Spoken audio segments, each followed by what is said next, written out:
এই যে আমাদের দেশটা আজকে শিরকের উপরে আছে, এখান থেকে যদি আমরা তাওহীদের উপরে স্থাপন করতে চাই, আমার আপনার সকলেরই ভূমিকা পালন করতে হবে।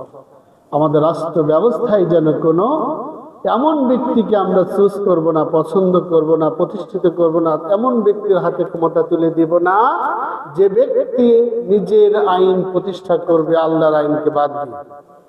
এরকম মানুষের করবো না। আমরা গত পরশুদিন একটা জিনিস দেখেছি, অনেকেই জগন্নাথ ইউনিভার্সিটির সামনে আল্লাহু আকবার ধ্বনি দেওয়া হচ্ছে। এই ধ্বনি দেওয়ার অপরাধে তার কাছ থেকে মাইক কেড়ে নিয়েছে, লাঞ্ছিত করেছে। অনেকে এটা দেখেছে। আল্লাহ তাআলা প্রতিশোধ হিসাবে ওইখানে তাদের পরাজয় করে দিয়েছে।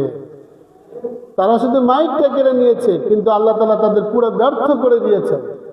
যারা আজকে এই আল্লাহর ধ্বনিকে স্তব্ধ করে দিতে চায়, প্রত্যেকটা ইউনিভার্সিটি থেকে আল্লাহ তাদেরকে উৎখাত করে দিচ্ছে, আধিপত্য নষ্ট করে দিচ্ছেন, তারা বুঝতেই পারছে না। ইনশাআল্লাহ এইভাবে করেই বাংলাদেশের প্রত্যেকটি জায়গাতে আল্লাহু আকবার ধ্বনি উচ্চারিত হবে অচিরে ইনশাআল্লাহ। যুব সমাজ ইসলামের পক্ষে এসেছে, এই জন্য আমরা সবাই আল্লাহু আকবার যেন পার্লামেন্টে 300 এমপি একবারে এক উচ্চারণ করবে আল্লাহু আকবার। এই নীতিতে চলবে, ইনশাআল্লাহ এই দেশের মানুষের অধিকার ফিরে পাবে। আল্লাহ তাআলা তৌফিক দান করুন। আমিন। আসসালামু আলাইকুম ওয়া রাহমাতুল্লাহি ওয়া বারাকাতুহু।